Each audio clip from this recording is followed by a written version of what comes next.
The Starfield cope is just getting better and better every day. One of the most interesting Todd Howard interviews just dropped a few days ago. This gives us great insights into his perspective on Starfield, and I think even some clues as to when DLC or mod support could be coming, as he touches his perspectives on Starfield are, yeah, the game's not optimized, so what? Buy a new computer, you disgusting poor. And mods, no one cares, but DLC, the next 5 DLCs are probably already ready. And the 25 remasters are also probably ready.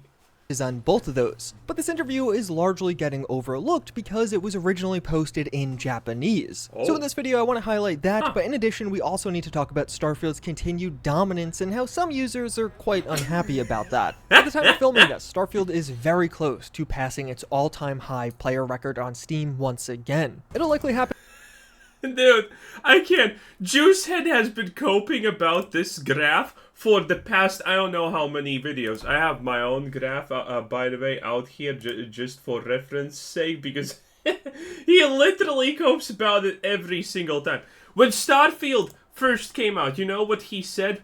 Oh, the player numbers are not that big as expected, but it's okay. It's a Friday.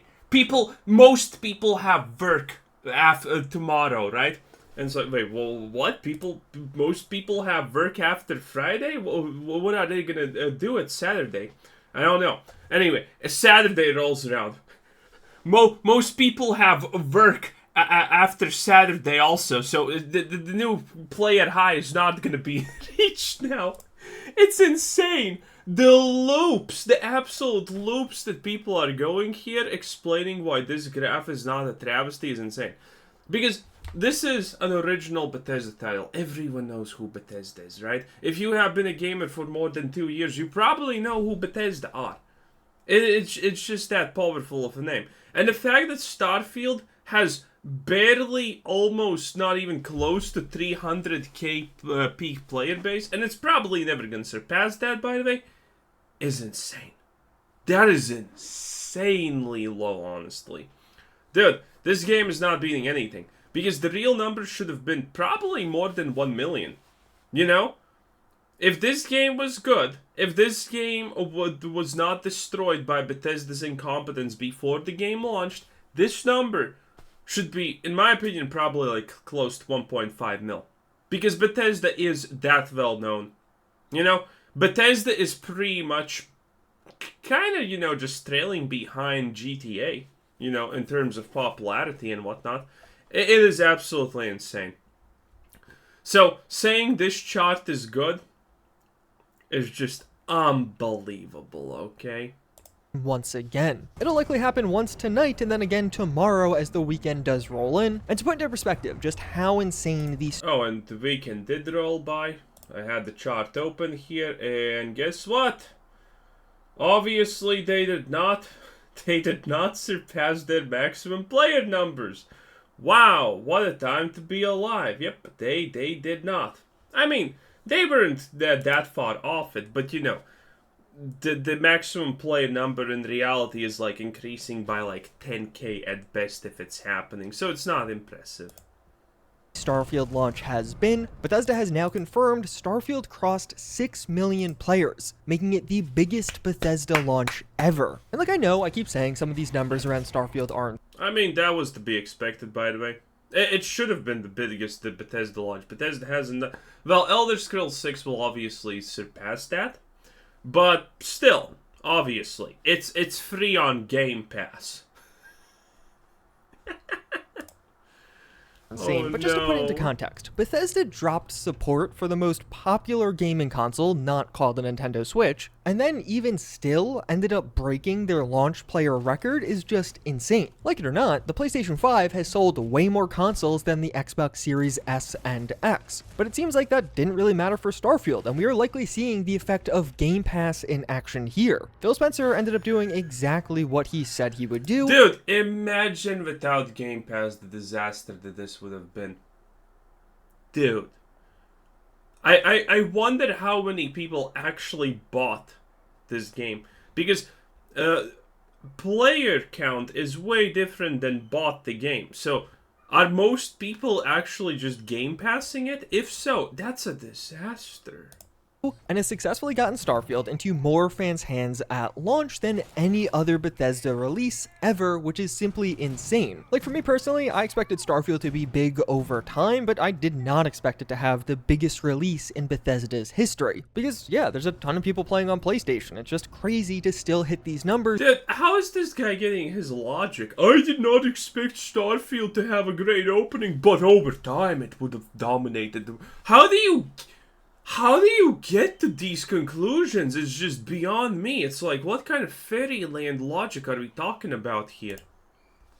Even without that entire platform. Although it seems like not everyone is having as good of a time as one of the other things happening in the past. The fact that shotguns, by the way, can literally be used by sniper rifles is kind of funny, I'm not gonna lie. 24 hours is Starfield's review bomb has begun. This occurring predominantly on Metacritic, where you can see both the PC listing and the Xbox listing for Starfield have a significantly higher ratio of negative reviews compared to any other platform out there. Just for comparison's sake, Starfield on Steam currently has a score of 80%, while on Metacritic... I mean, it's slowly going down. I can explain this, by the way.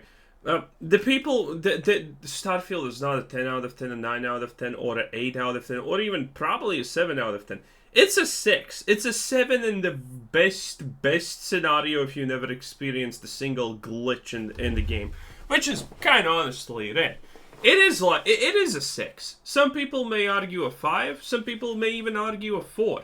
It's not even close to a 10 out of 10. Metacritic is the place that corrects scores.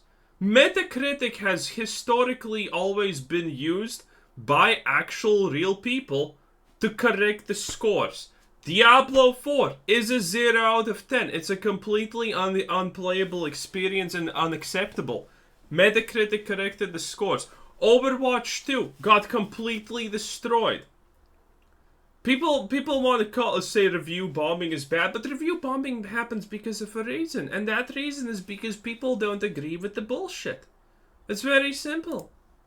The game has a 5.5. Could this be related to Metacritic allowing anyone who creates an account to leave a review, while Steam requires you to actually own the game? Yeah, that probably could be a factor in why it's lower on Metacritic. So, of course, on one hand, some of these reviews are just legitimately negative, but it's also pretty clear by the sheer number of 0s, 1s, and 4s that there is a concerted effort to...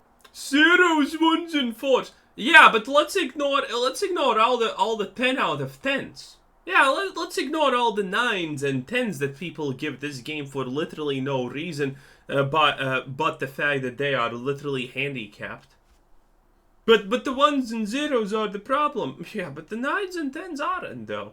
As always, typical. Review bomb Starfield going on, and as far as why this is happening, it seems like a significant portion of this revolves around console wars, users either upset that Starfield is a console exclusive for Xbox or just hating Xbox in general, and in turn leaving negative reviews on Metacritic, but don't fret because the Xbox warriors have responded. And yeah, you can see the battlegrounds in real time as 0s and 10s fly into the Metacritic score for Starfield, although there definitely is a bit more going on here, at least I suspect. How is this even a situation? How is this a thing? Like, who's gonna... No one actually is fighting these things. And by the way, if you're wondering why Steam has...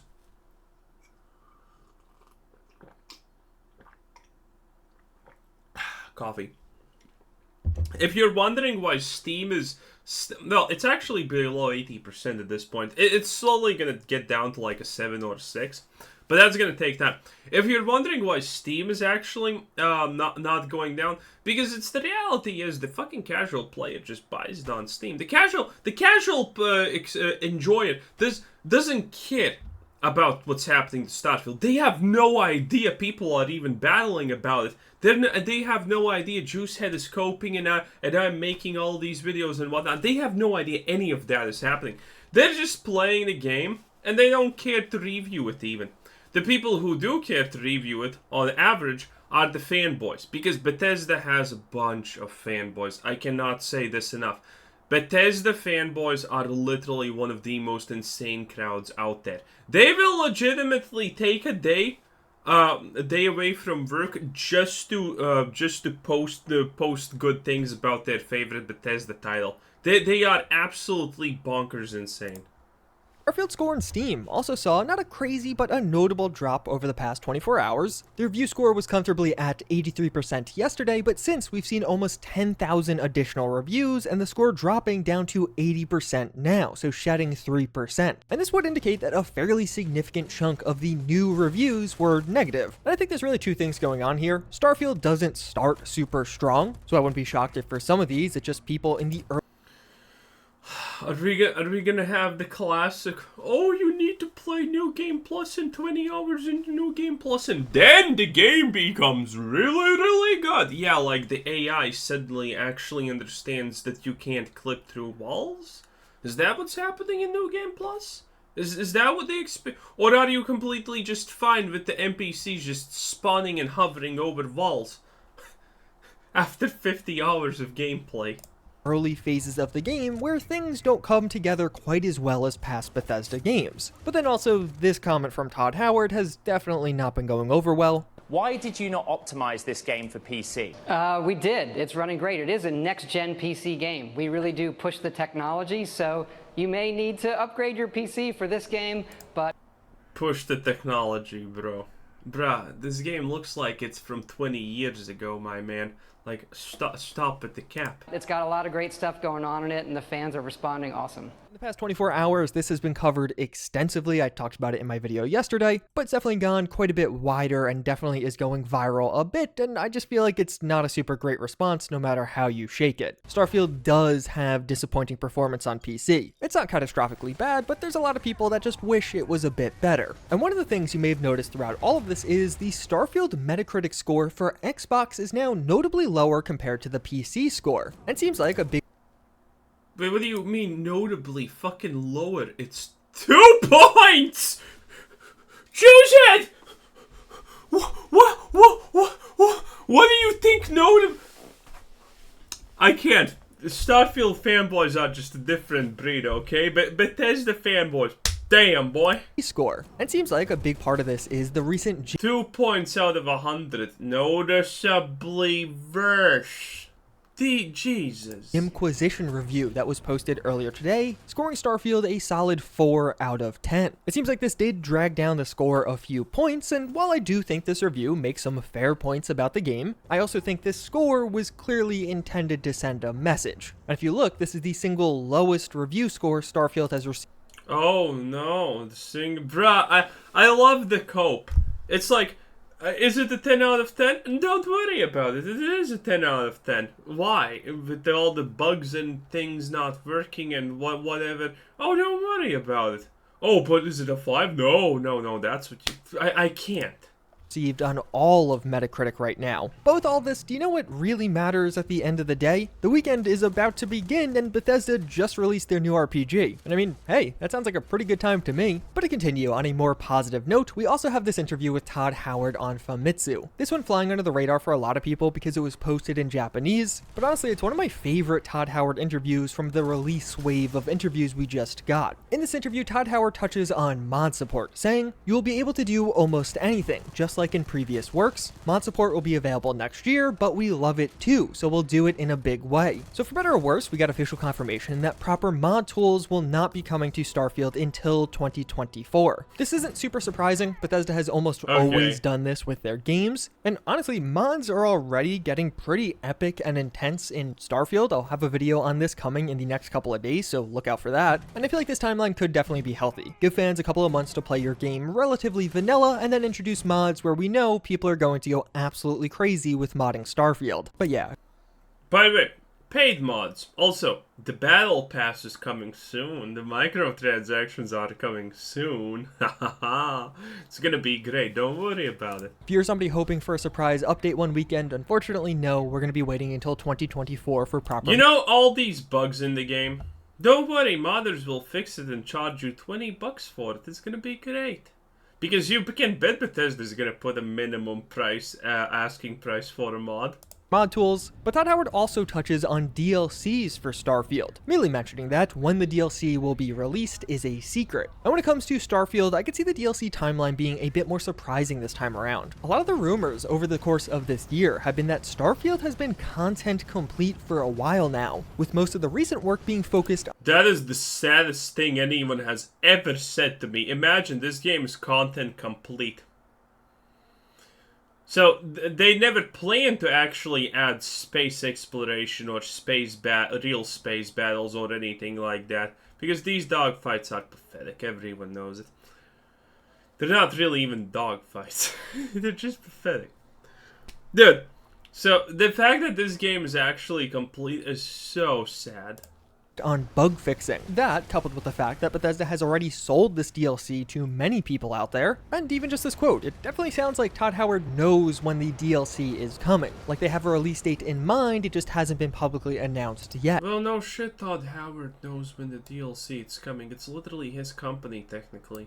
And that all makes me think that we could be seeing DLC coming a bit sooner than we're used to for Bethesda games. I have seen some speculation that the Shattered Space expansion could drop later this year, and while I think that is a bit too optimistic, perhaps early into 2024 we could start seeing some rumblings of Starfield's DLC on the way. But we also get a variety of interesting insights into the design of Starfield from Todd Howard. Todd Howard describes how lots of people said a game like Starfield is impossible, but he had hope. For those who say it's impossible, Who said it's impossible? Well, it's impossible to make such a bad version. Bro, I just love Todd. They said that what we are making is impossible. Who said that, Todd? They. Who is they? No one. Oh, no one. Yeah, that makes sense. Bro. we explained that we know how to make these types of games and that the key is how to solve the construction of outer space. In the end, it was a more complicated game, but I think the team was able. Imagine saying that all this while No Man's Sky currently exists. I mean, you gotta literally not care to say that. To pull it off because they were confident that they had enough experience. It's not entirely clear who was pushing back against this idea. Was it Bethesda, ZeniMax, or somebody else? But it's interesting to hear some of that potential pushback on the idea of Starfield. And I wouldn't be shocked if there was some kind of deal internally at ZeniMax where Todd Howard gets to do Starfield, but first they have to do Fallout 76 as a holdover, and the microtransactions would end up being a huge revenue stream in the interim. And it seems like the development of Starfield overall was pretty unique. Todd Howard describes how we didn't start by making a list of things to feature, but rather thought about and experimented. Well, considering how little there is to feature, yeah, that this now makes a lot of sense if you think about it. Experimented with what kind of experience we wanted to bring. The experience is to be able to fly around space in a spaceship, experience various things in space, and bruh. Dude, he's such a great liar. There's not gonna be a single person with a brain who's gonna say, yeah, they really tried to make you fly that spaceship around a lot. Bro, most people try to skip space as much as possible because of how dog water it is. And then land on a planet and enjoy an adventure. We tried a lot of things, but one thing I can say is that everything we thought about was incorporated into this game, which does honestly make a lot of sense. It seems like Starfield was trying to do a bunch of different things, and it actually delivered on many of those. There's a lot of core gameplay systems that are entirely distinct and unique, things Bethesda has never even attempted. Like what? I mean, Starship Battles, no, even that's not unique. Because this is just a reskin Turin section from Fallout 4, technically. Attempted before, and it is one of the cool parts about Starfield. There are a lot of game systems that you could really dive into. Some you'll hate, some you'll love, but there's plenty out there, so you'll have choices. But of the features we have right now, reportedly creating the planets and making them actually fun to play was the part of Starfield development that took the longest to. The fact that someone even tried to do this is a lie. The planets are barren wastelands with literally nothing on them. People just drop on a planet, look in the direction the marker says you need to go, and they go in that direction without stopping, because everyone knows that there's no point in stopping because there's nothing on the planets. complete. Todd Howard also describes how his favorite quest in Starfield is the Mantis quest. If you haven't seen this, it's a pretty epic one where you get a really good spaceship and even a suit of legendary armor quite early on. It has this Batcave-like setting and a really cool backstory that I won't spoil. And Todd confirms here that certain quests in Of course, his favorite quest is something that actually was, human crafted, not AI generated. Starfield will not be completable in one playthrough, so seemingly certain choices you make will open up avenues to some quests but lock you out of some others. Although there's not going to be many quests like that, there are some, as well as we also learned from a recent New York There's probably literally like 3 or 4 quests like that. I'm not sure, but there cannot be a lot. Because the reality is, most NPCs are literally marked as unkillable because they are essential. Times interview that Starfield's planets are pretty advanced. It's described how the planets are constructed using AI, scientific data, as well as hand touches from devs. We have artists who built the rocks, partly from scanning real rocks in our world and changing them, and then we have algorithms that create the landscape of a planet and put the rocks and the trees in all the right places. And sometimes nothing happening on random planets is intentional, so that players get some periods of loneliness. But overall, those are 90% periods of loneliness. your updates on Starfield, as well as some insights as to what's happening next with the game. If you enjoyed this video, get subscribed, but also check out this video with some of the unique or I can't. I can't. The cope is just through the roof at this point, honestly. Juicehead, what are you doing? What are you doing? Anyway, I guess that's it. This was Quizzer Said. Thanks for watching. Subscribe if you haven't already. Have a nice day. Bye-bye.